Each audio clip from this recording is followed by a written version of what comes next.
BC10's a fairly complex project in terms of its subsurface. We have several different fields. In phase one, there's 3 fields that we're working all together. These 3 fields are very different from one another, and that increases our complexity here. We have Offshore, which essentially is the backbone of our phase 1 development. We go from heavy oil at Offshore to very light oil at Abalone. We've got 2 reservoir deposition environments that are completely different. If we move over to Argonauta complex, the B West is in phase 1.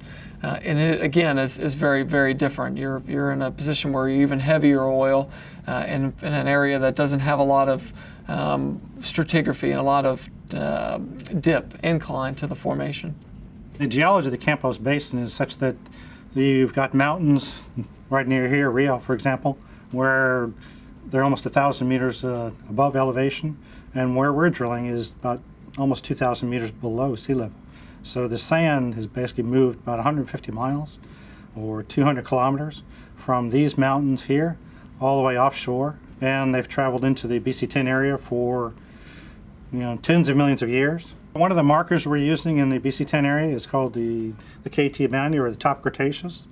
This is a major event and marker for us in the BC10 area, as it is over most of Brazil and throughout the Atlantic Ocean. This particular event is about 60 to 65 million years old, and it's where there was a mass extinction. We think that a number of dinosaurs and animals went extinct at that time, or at least a large number of species.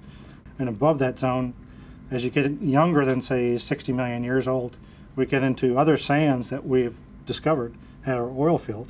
The sands that we encounter at depth are still fairly uncompacted. It means they're just a lot like beach sand.